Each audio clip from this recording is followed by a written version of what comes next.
Look, I'm telling you, they just don't make them like this anymore.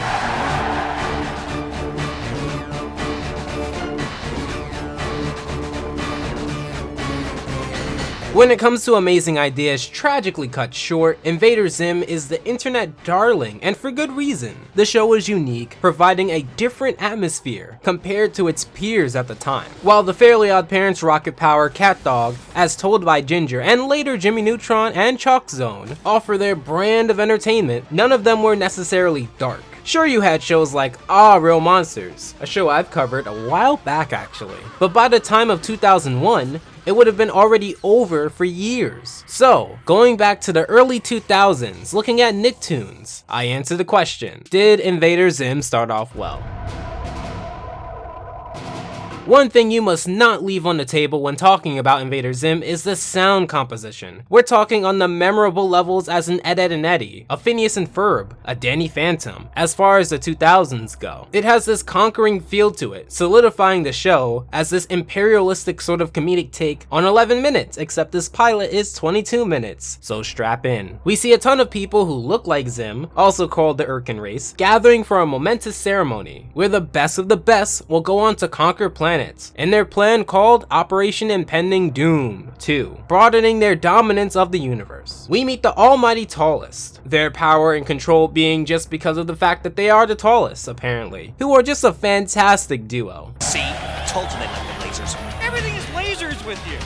I'm telling you, smoke machines are what the people really It's funny how a lot of the time I see Kevin McDonald, voice of the purple almighty tallest, have his roles revolve around eyes. Whether it's Agent Pleakley in Lilo and Stitch or Ivan in that one episode of Foster's. During the ceremony, we get a great example of the style of Invader Zim and how they structure not only the episodes, but jokes in general. The show has a lot of moments where the music is grand and big, to then stop for a prolonged moment of silence, generally accompanied by a singular distinct sound effect. Let the assigning begin!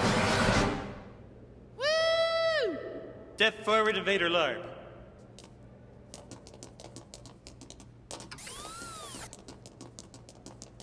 I think probably that is what I remember the most from the show. Those moments where it's quiet except for one thing, generally to focus on a reaction or wind up for a joke. We get teased by the main character, voiced by Richard Stephen Horvitz, voice actor for Billy and Billy and Mandy. You weren't invited at all. Weren't you banished to Foodcordia? Well, banishment is only a banishment if it's enforced. If Zim could have simply exited the place that he was banished to, then was he really banished? Although I wouldn't expect these Poindexters with the mouths of zippers to understand that. Zim begs and pleads for an opportunity to be a part of Operation Impending Doom 2, using the first operation as a reason why.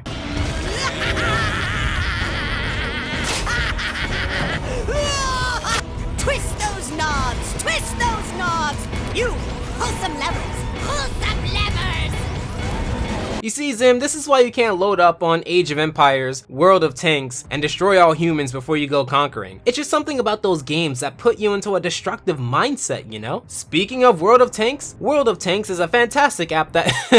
I'm just kidding, but I can't be the only one that sees that app everywhere, right? Invader's blood marches through my veins like giant radioactive rubber pants! Do not ignore my veins! You will be sent to a planet so mysterious, no one has even heard of it. Right there. Ooh, a secret mission. Happy now?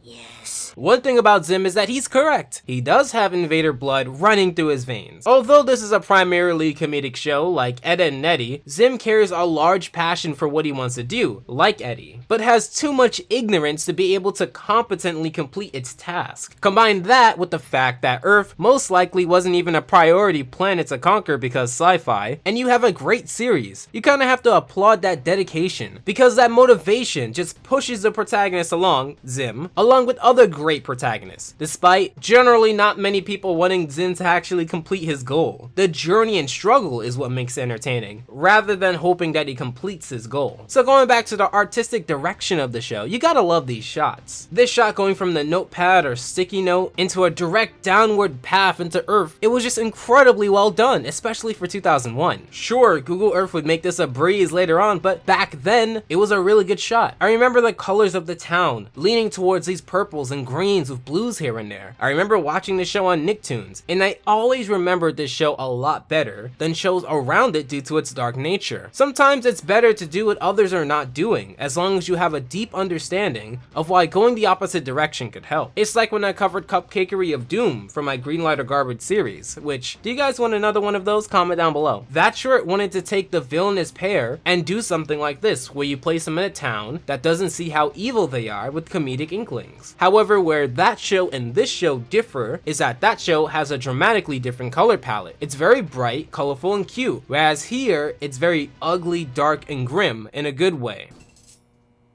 Dib drank the last soda. He will pay. They're coming! Okay, number 1, you really shouldn't keep liquid pig toes in the fridge. That should always be frozen to prolong the expiration date. But 2, that's really dark when you look at it. Can we also talk about these camera angles? I want you to take note of this following scene with me. Look at the characters and where the empty space lies. See where the subject of interest is in comparison to the center of the screen. And do take note if you think the height says anything about the scenes. I was up on the roof, and I heard this transmission was coming through. Shh, not now, son. I'm making toast. Invader Zim loves to play with perspective, giving us very creative points of view that seem to fit in with the cartoonishly wacky conversation that Dib and his family members have. I will say that Gaz might be a crowd favorite. She actually doesn't do too much within this first episode. She's the weakest character out of the main characters that we would go on to see. And since I look at these shows as if I'm watching it for the very first time, that's not a good thing. This is your standard issue information retrieval unit, also known as a SIR. Who wants this one? I do. Ow! Everyone else, line up and take a robot. Finally, a robot slave of my own. We have a top secret model for you, Zim.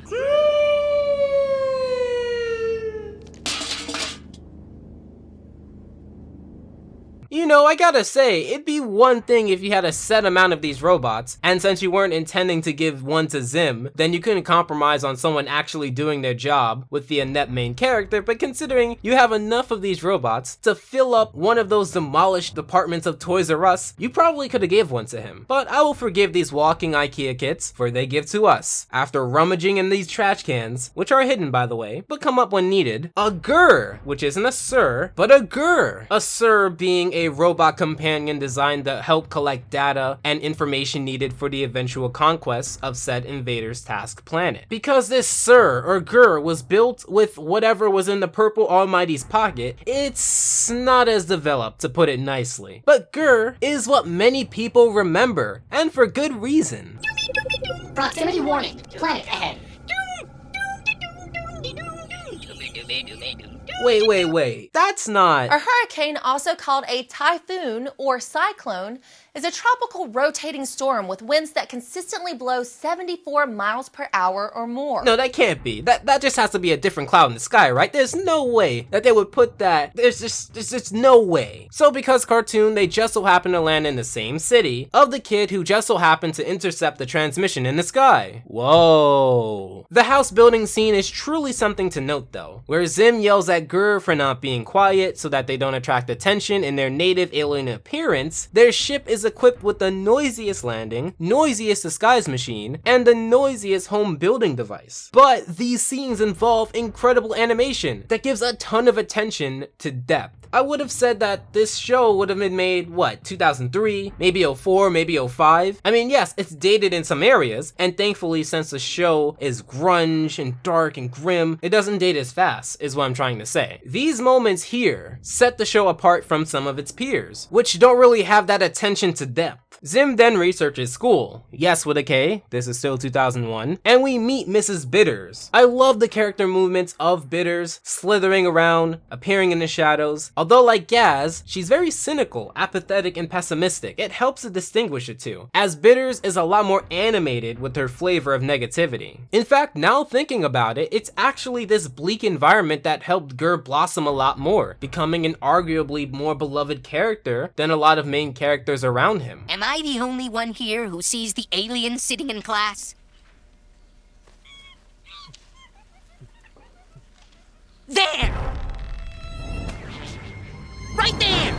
I'm more concerned with the monkey somewhere in the classroom. I mean, it's actually a lot more scary that all of you guys are okay with it. Also, it's something about this camera work that gets me. It's like the camera guy is just too afraid to focus on Zim, or is just as confused as the rest of us of who Dib is talking about. This unsureness is truly something. However, this is the seed of the relationship that is Dib and Zim. I also have to note the shirt that Dib is wearing. I don't know, it's just something about that casual integration of a lot of apathy and negativity that really set this show apart. It doesn't seem forced or edgy, because I genuinely believe that's how these characters are, rather than how they're written to be. It puts this show on a higher level than your average Mr. Pickles-esque cartoon, for example, which combines a dark and offensive aspect with a seemingly harmless and innocent space, but in a way that seems incredibly forced. This is us.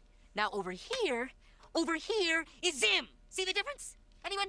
Questions? First of all, you lack a chin there, Mr. Abercrombie. And secondly, you have the largest forehead, with hair so high that the inevitable lice in your hair skydive on their anniversary, down to the hair growing in between your toes. You think just because someone looks different, you can call them an alien? I guess old kid's an alien too, huh? How's it going? That's not a kid. That's someone who's going home with half of the soccer team. You guys need to get some help. What is it? Alien sleep cuffs, guaranteed to render all alien life forms unconscious. How do you know it works if you've never found an alien before? I'm gonna find out right now. That leads into this neat fight scene. A lot of what I hear when I look for snippets of behind the scenes of Invader Zim was the work that it took and the budget. And animation is truly strenuous, but having this scene to come back to for years to come is worth it. I love how it shows the city, which seems pretty normal, although you could say that it appears more futuristic compared to ours. The fight seems to take a hard stop though, when this dog RKO bites Invader Zim out of nowhere, which Zim uses that dog to hurt Dib. I do have to criticize this next scene though. While it appears that Gert and Zim zoom home at a much faster speed, it is only mere seconds from Dib's implied running. It probably would have suited the logic and cartoony nature of the show if possibly the ice cream truck came back into play, or maybe Dib trained the dog to get here. Things like that would have made it appear that he's a bigger threat than, I guess, running here guided by a smoke trail. Just a suggestion. Now of course, Zim barricades himself within his house, to which his defense takes care of Dibs. This episode ends with a transmission to the almighty Tallus, who thought Zim died in space getting to the secret planet. His mission is clear: take over Earth, impress the almighty, and become loved as an invader. Will he do it, or won't he? Find out next time on Invader... What? People are ducks. Is this... Every duck loves bread. No. So you're telling me... Cause they're BFFs, bread friends forever. I will eat to that. In the iTunes copy that I bought, they put a Breadwinners promo for a show that was created in 2001? Really? Breadwinners? Come on. Well, if you truly insist, then let's do this.